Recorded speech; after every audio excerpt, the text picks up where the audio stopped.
Jim's famous manifesto, which is Axios manifesto, it almost sounds like Jim is one of the people that Mueller should be investigating on collusion with the Russians. On that note, do you think that Trump lasts 4 years? What's your opinion? I mean, and by the way, Chris Matthews dodged this and said, "I'm not a futurist."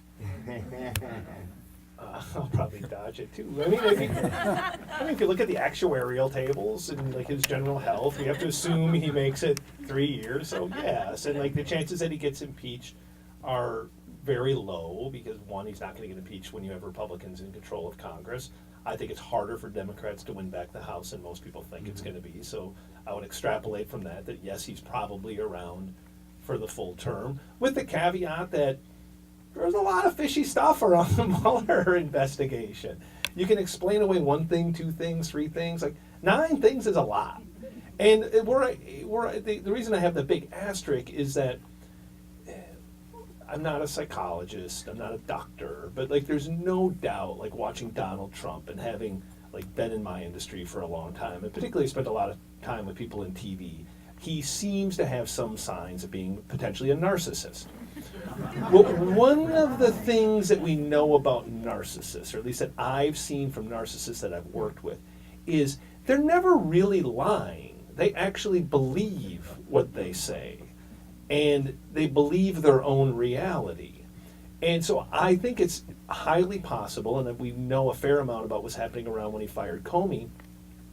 He was doing lots of things, saying lots of things that in his mind he thought were harmless. Because, like, I don't know, I never colluded with the Russians, so I'm allowed to go tell every single person I meet that I want the investigation into Flynn in Russia to disappear.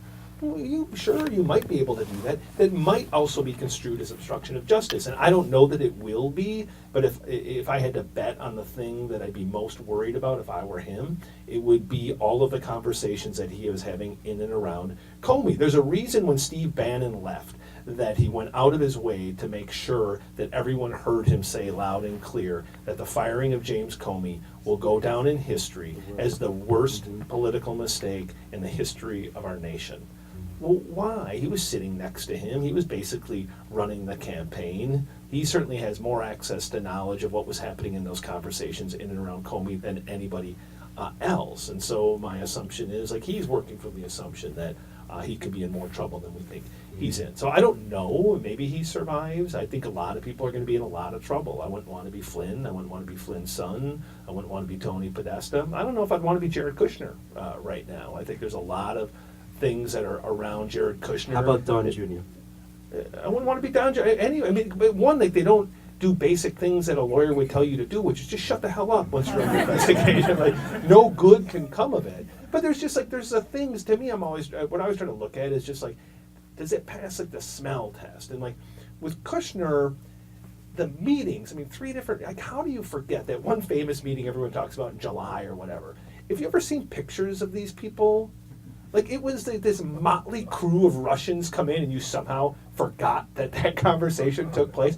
It's unforgettable. So what were the other 2 meetings? The big one was the one that where Kushner was post-election when he meets with the banker. But what was the second one? There's one other one during the election that he left off of the form. But then, hold on, we'll get back to that one. But the big one is the one at post-election, which is, you got to look at the context. The entire world is looking at you, and they're looking for evidence that you won the election because you colluded with the Russians. And you go and you have that meeting, number one, and then you forget to report that meeting. Like, maybe all those things can happen, and I believe like maybes do happen, but there's just so many maybes, and that to me is fundamentally the reason I think this could be worse than people actually think it is.